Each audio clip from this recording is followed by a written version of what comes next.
시편 119편 19절에서 24절까지 말씀입니다. 시편 119편 19절에서 24절까지 우리 함께 읽겠습니다. 나는 땅에서 객이 되었사오니 주의 계명을 내게 숨기지 마소서. 주의 규례를 항상 사모함으로 내 마음이 상하나이다. 교만하여 저주를 받으며 주의 계명에서 떠나는 자는 주께서 꾸짖으셨나이다. 내가 주의 증거를 지켰사오니 회방과 멸시를 내게서 떠나게 하소서. 방백들도 앉아 나를 회방하였사오나 주의 종은 주의 율례를 묵상하였나이다. 주의 증거는 나의 즐거움이요 나의 모사니이다. 아멘. 우리가 흔히 생각하기를 구약 시대에는 이스라엘 백성의 믿음의 목적지가 땅에 있었고 신약 시대에 와서 그것이 하늘의 믿음의 목적지로 바뀌었다고 생각하지만 오늘 본문의 시편 저자는 자기가 땅에서 객이 되었다라고 말했습니다. 땅에서 나그네가 되었다는 말입니다. 이 말은 그가 약속의 땅에 들어가지 못했기 때문에 이 말을 하는 것이 아닙니다. 시편이 기록될 당시에 이미 이스라엘 백성들은 가나안 땅에 정착하고 있었습니다. 그렇기 때문에 내가 땅에서 객이 되었다라는 말은 나라를 잃고 방랑자가 되었다는 뜻은 아닙니다. 여기에서 신약 성경의 성격을 엿볼 수가 있는 것입니다. 가나안 땅이 신앙인의 궁극적인 목적지가 아니라는 말을 하는 것입니다. 우리는 객이 되보는 경험을 해봐야 됩니다. 여러분은 방랑자, 손님, 나그네가 되신 경험이 있습니까? 이승만 대통령은 대통령이 되기 전에 수십 년 동안 외국에서 살다가 해방이 되고 귀국을 했지요. 그리고 대통령직에서 물러난 후에도 다시 외국으로 망명을 갔습니다. 김구 선생도 해방이 될 때까지 상해 임시정부에서 수반직을 맡고 있었습니다. 나폴레옹 같은 인물은 프랑스의 영웅이 됐지만 그의 고향은 코르시카라는 외딴 섬이었습니다. 아마 그 당시 프랑스 사람들은 코르시카의 촌뜨기 나폴레옹을 그들과 같은 급이라고 여겨주지 않았을 것입니다. 여러분이 타향살이 경험을 해보신 적이 있는지 모르겠는데 저는 15살에 캐나다로 이민을 가니까 캐나다가 저에게는 타향이었는데 31살에 다시 귀국을 해보니까 대한민국이 타향이 되어 있었습니다. 아직도 완전히 대한민국이 고향이라고 생각하기보다는 목회를 위해서 산다고 생각을 하면서 삽니다. 그렇다고 캐나다가 더 그립다든가 그런 건 아니에요. 세상에 노마드가 점점 더 많아집니다. 노마드라는 말은 이 유목민을 뜻하는 말인데 옛날에 유목민들이 양과 염소를 치면서 풀을 찾기 위하여 이곳저곳으로 옮겨 다니는 데에서 유래된 말입니다.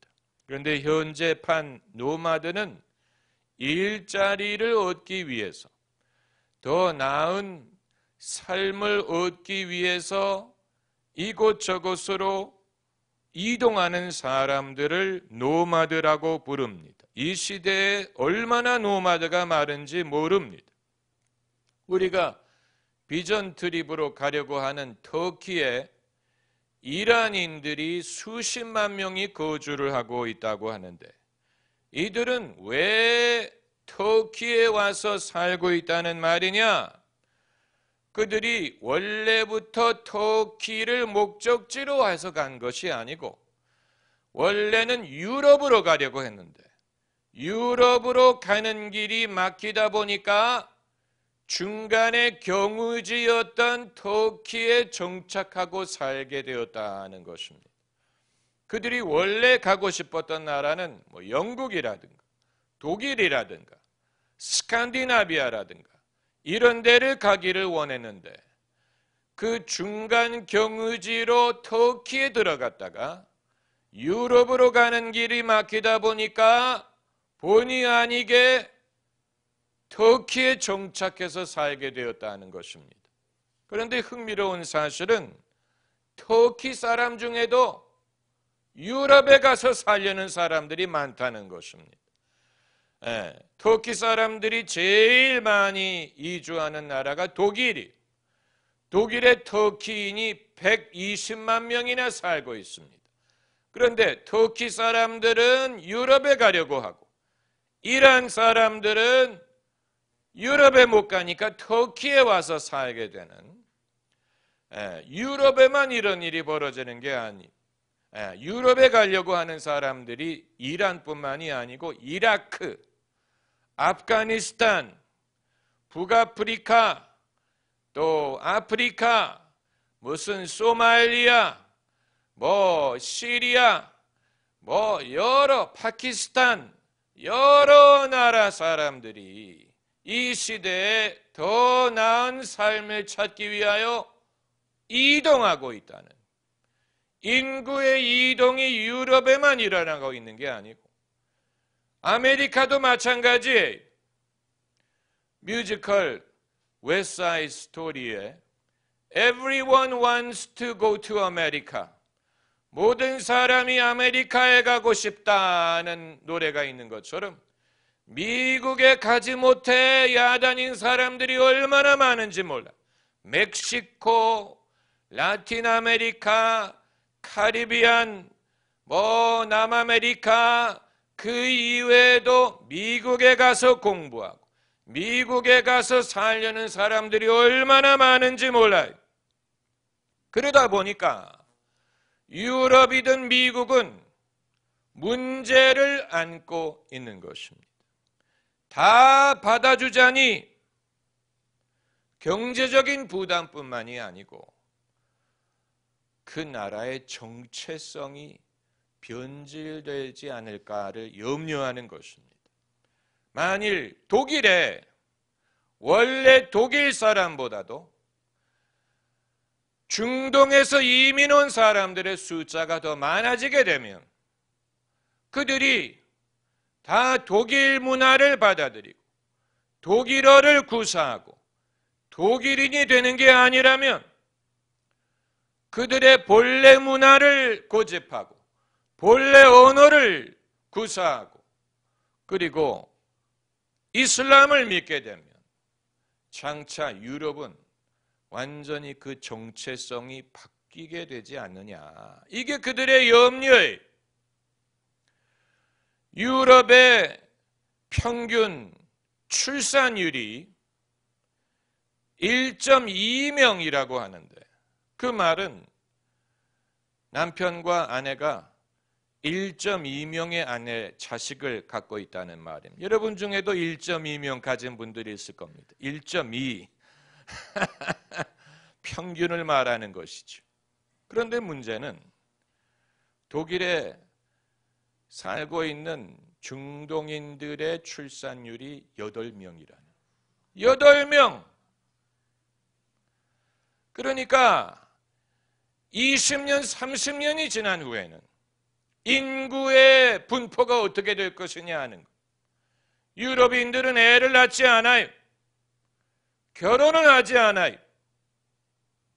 결혼을 하더라도 애를 낳지 않아요. 그런데 유럽으로 이민 오는 중동인들은 애를 8명까지 낳아요. 그 부인들에게 상을 줘야 됩니다. 어떻게 이 시대에 그렇게 할 수 있느냐. 그런데 그 자녀들이 다 이슬람을 믿고 숫자가 많아지게 되면 장차 유럽이 이슬람 문명이 될 수도 있지 않겠느냐 하는 우려입니다. 종교의 자유를 허락한다면 문제될 게 없지 않습니까?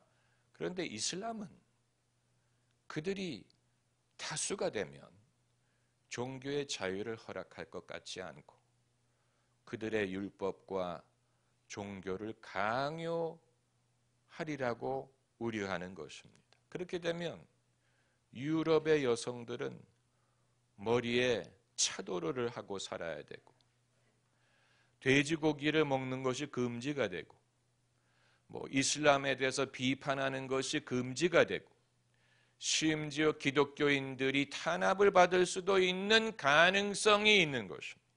이것이 유럽의 우려예요. 그렇다고 난민들을 안 받아줄 수도 없는 것입니다. 왜냐하면 매일같이 수천 명의 난민들이 유럽으로 옮겨가고 있기 때문에 그렇습니다. 여러분 보셨을 것입니다. 시리아 난민이 배가 침몰해가지고 죽고 그것을 보면서 안 받아줄 수는 없는데 장차 유럽의 인구의 변화가 어떻게 될 것이냐, 이것은 장기적으로 봤을 때는 우려가 되는 면이 충분히 있습니다.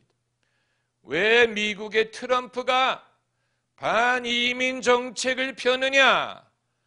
그들의 관점에서 이해를 해야 됩니다. 우리가 우리의 관점에서 미국의 비자를 얻고자 하는 우리의 관점에서 보면 트럼프는 배타적이다 이렇게 생각하겠지만 그들의 관점에서 봤을 때는 적어도 미국이라는 나라가 그들의 전통이 있고 그들의 정체성이 있고 지금까지 미국이 갖고 있는 특성이 있는데 이민자들의 숫자가 많아져서 미국의 백인들이 소수가 된다면 그때는 미국의 합중국이 어떤 정체성을 갖게 되는 것이냐, 그들의 관점에서는 염려스러운 일이 아닐 수가 없는 것입니다. 그런데 유럽의 염려는 미국보다는 큽니다. 왜냐하면 미국은 적어도 이 정책을 강력하게 추진할 수 있는 연방 정부가 있지만 유럽은 EU라는 것이 아주 유약하고 서로 의견이 갈라져 있고 강력한 정책을 펼 수가 없는 구조다 보니까 그것을 이용해서 유럽에 불법으로 이주하고 또 혜택을 받고 그리고 이제 그러면서 이 기독교 문명에 대해서 반감을 가지고 테러를 지지하고 이런, 여러분도 신문에서 다 알고 계신 것입니다. 그런데 대한민국은 이 땅에서 5,000년을 살아봤기 때문에 이주하는 사람들의 고충을 잘 이해하지 못합니다. 왜 우리가 배타적인가 충분히 이해할 수 있습니다. 이 땅에 5,000년을 살아봤기 때문에. 하지만 모든 인류가 한 곳에서만 산 것은 아니에요. 그렇지 않습니까? 미국이 영국의 청교도들이 이주해서 세운 나라, 몇백 년이 되지 않습니다. 300년이 되지 않습니다.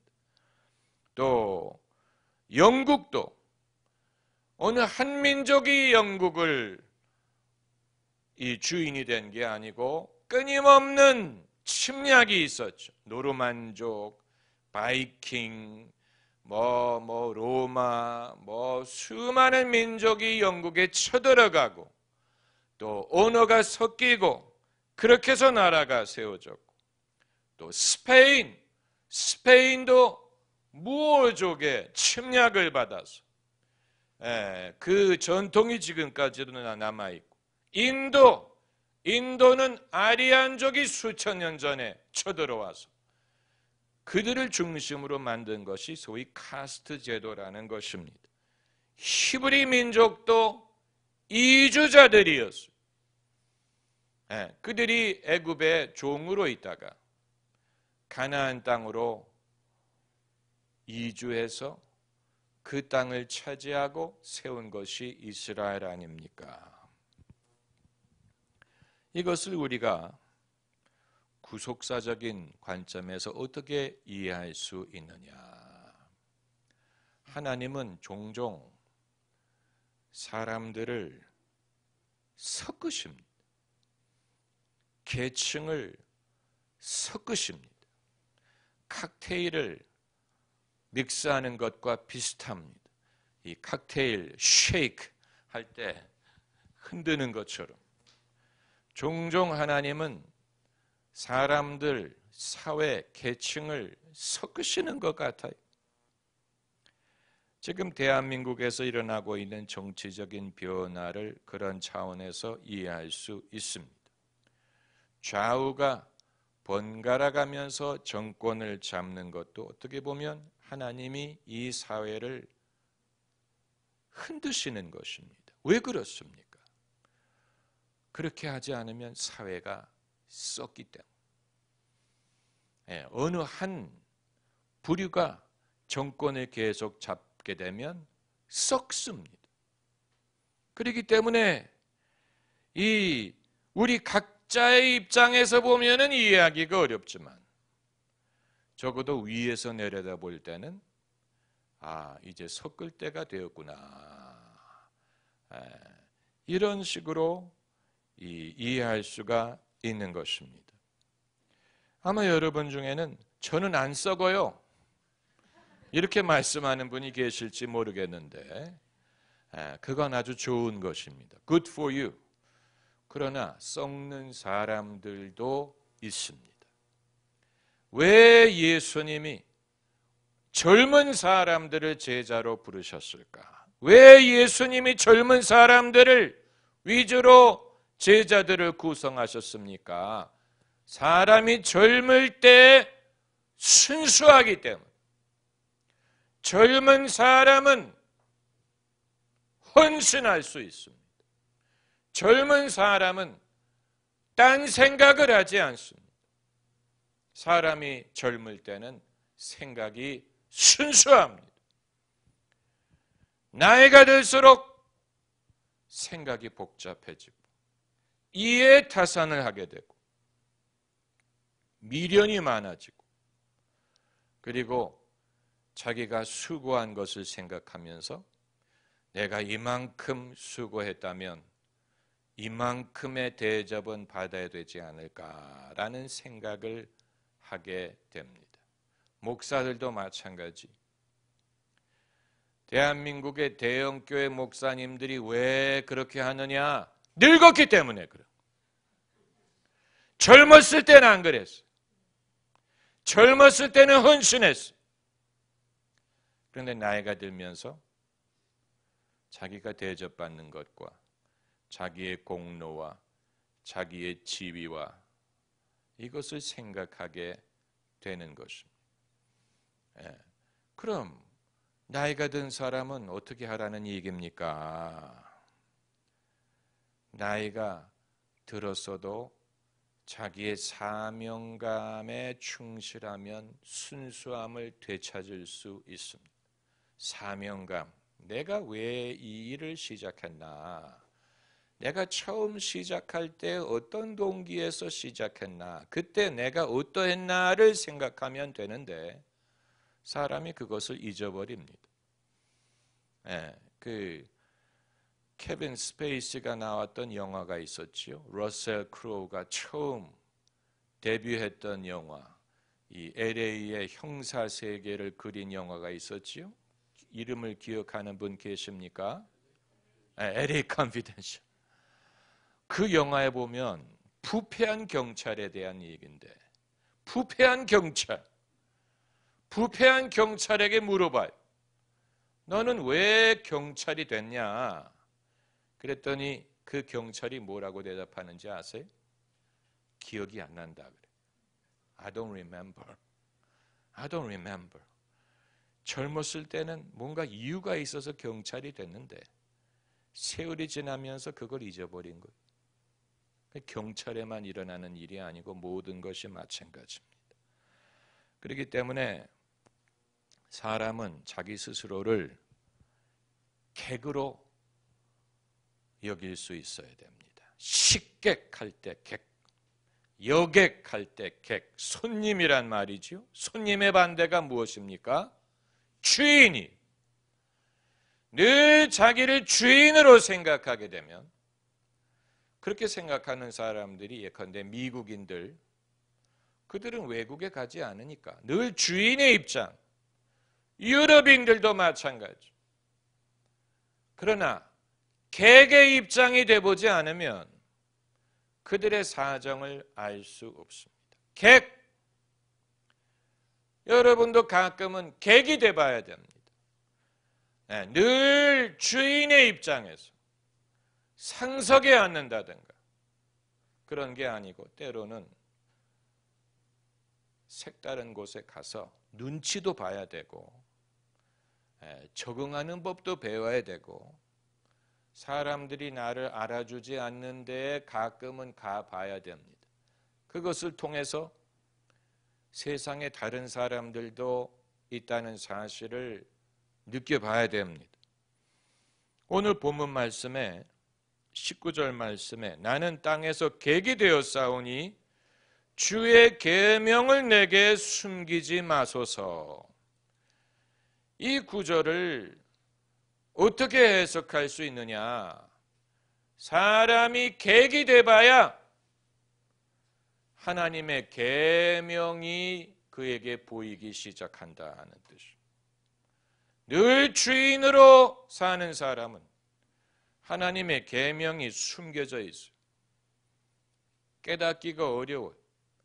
왜 예수님이 대접을 받으려 하지 말고 대접하라고 하셨는지, 왜 예수님이 천국에서 큰 자는 낮은 자라고 하셨는지 이해가 안 돼. 왜 예수님이 애통하는 자는 복이 있다고 하셨는지, 왜 심령이 가난한 자는 복이 있다고 하셨는지 이해가 안 돼. 왜 예수님이 자기를 부인하고 십자가를 지라고 하셨는지 이해가 안 돼. 늘 주인의 입장에만 있어봤기 때문에. 객이 돼봐야 다윗이 객이 돼본 후에 임금이 됐죠. 요셉이 총리 대신이 되기 전에 객의 경험을 했죠. 아브라함이 땅을 기업으로 얻기 전에 방랑자의 경험을 했죠. 그래서 히브리라는 말이 처음 등장하는 것이 창세기에 아브라함을 일컬어 히브리 사람이라고 했어요. 그때 히브리라는 말이 최초로 등장한 것인데, 히브리라는 말은 방랑자라는 뜻입니다. 애초에 아브라함을 방랑자라고 불렀어요. 방랑자의 경험을 통하여 아브라함은 말씀을 쫓아가는 훈련을 했습니다. 말씀을 쫓아갔다고 하지 않았습니까? 사람이 객이 돼 봐야 주의 계명이 내게 숨겨지지 않습니다. 주의 계명이 내게 숨겨지지 않으려면 땅에서 객이 돼 봐야 돼. 이 땅에서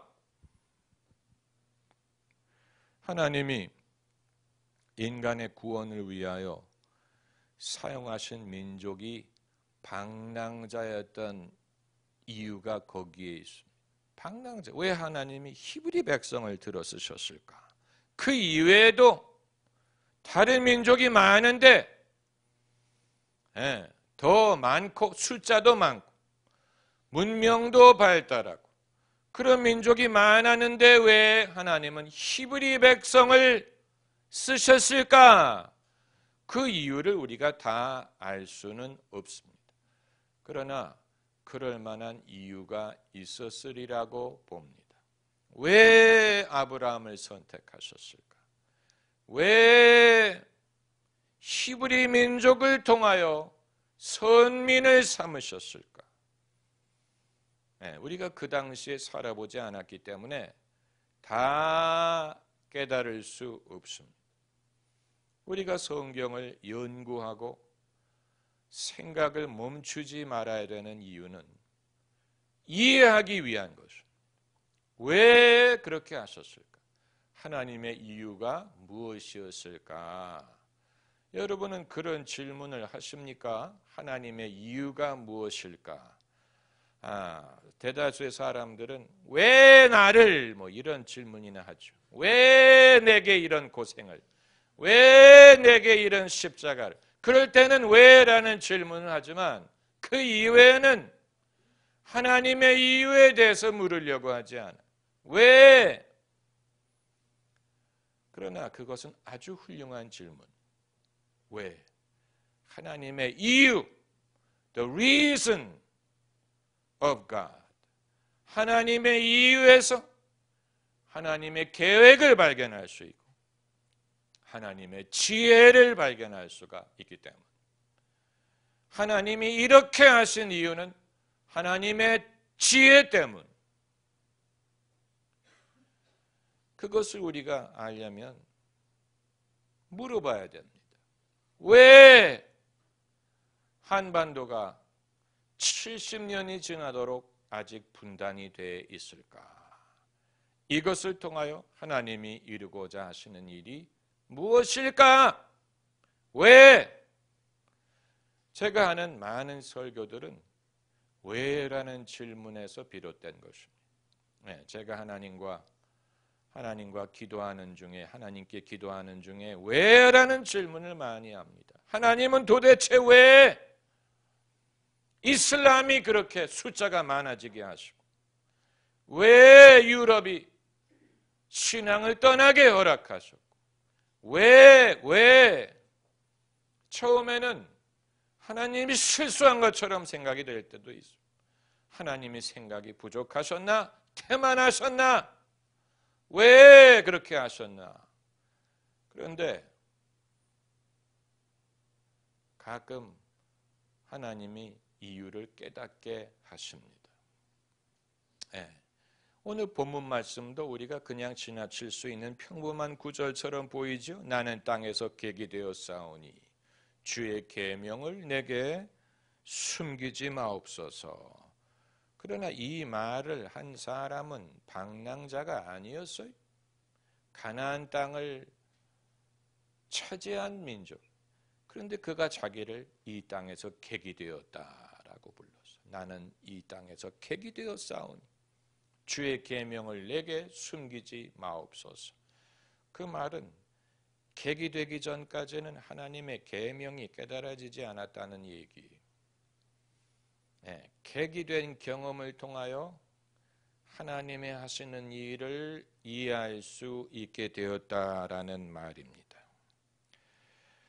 이 시대의 인류의 방랑, 인류가 왜 이동하느냐? 끊임없는 인류의 이동과 방랑과 노마드의 삶과 마이그레이션, 계속해서 움직이는 인류의 이 이동 속에 아마 객이 되는 경험을 통하여 하나님의 구원의 섭리를 경험하게 하기 위한 것이라고 봅니다. 여러분, 터키로 이주한 이란인 중에 다수가 기독교로 개종하는 이유가 은혜를 받아서 그런 것도 있지만 기독교인이 되면 종교 탄압인이 됩니다.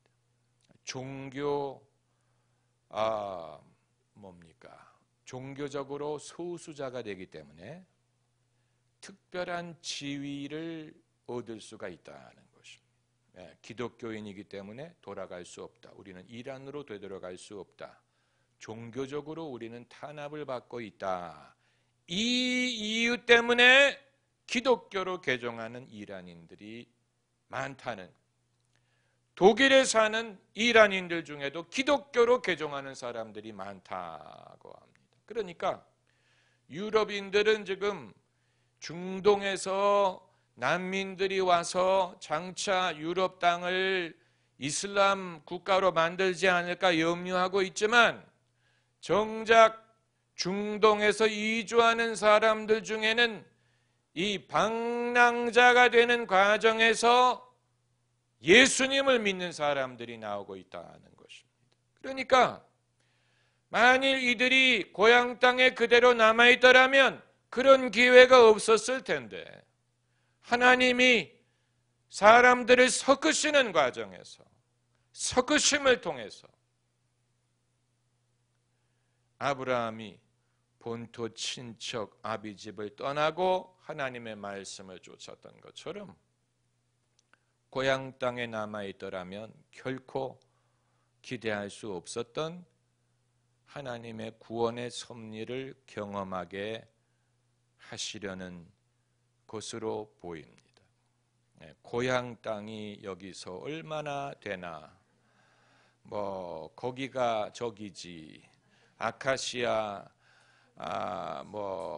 바람에 날리는 고향에도 지금쯤 뻐꾹새 울겠네. 고향, 참 청승맞은 노래.